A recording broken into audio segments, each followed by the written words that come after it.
Guide dogs that don't need kibble or a walk in the park. Georgia Tech researchers are working on a high-tech companion for the visually impaired, a robot guide dog that could someday lead the way, literally. Let's dig into how all this works. Professor Bruce Walker of the Georgia Tech's School of Interactive Computing joins us now. Welcome to the show. Good morning. All right, what makes this robot guide dog different from existing tools like a cane, a walking cane, or smartphone navigation apps? Well, this is a research project that really is pushing the boundaries. We're trying to figure out what are the possible capabilities of an assistive robot that can sense its surroundings, know where it is, know what's in front of it and behind it, help a person get from place to place, and tell you that there's a Starbucks around the corner. Wow, we're looking at some video right now, so it's already built, obviously, and you're going through the trials of it. Guide dogs are normally known for their loyalty and trust. How do you build that into a machine?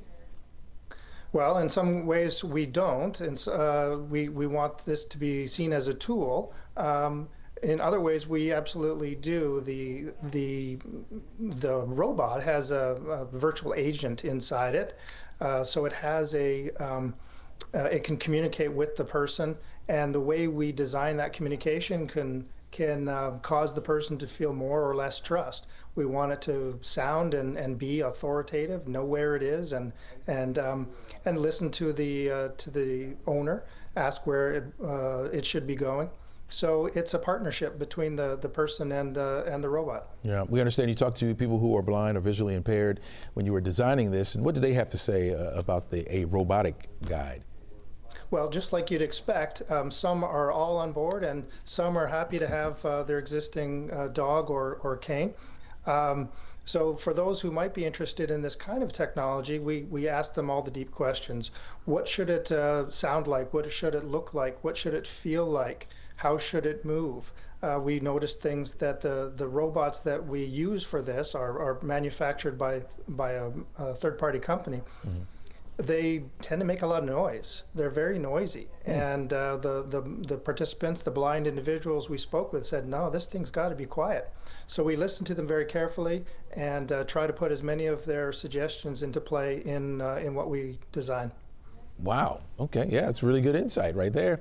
How do you avoid, it's in real time, avoiding hazards or, a busy crossing street? How do you avoid that? Is this like what we have in like cars now that are on the roads?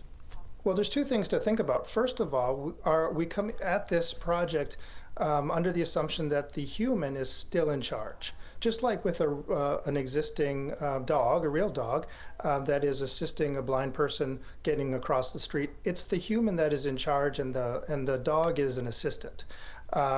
We are not trying to flip that script.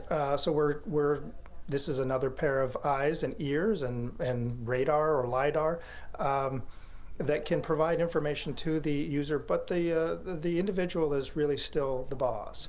Having said that, as you pointed out, we have technology now that can sense surroundings, identify objects, oncoming cars, other pedestrians, and use that to help guide the person on a path or provide them with information about when to go and when not to go. Yeah. Does the robotic dog have a name, one specific name, or will they get names?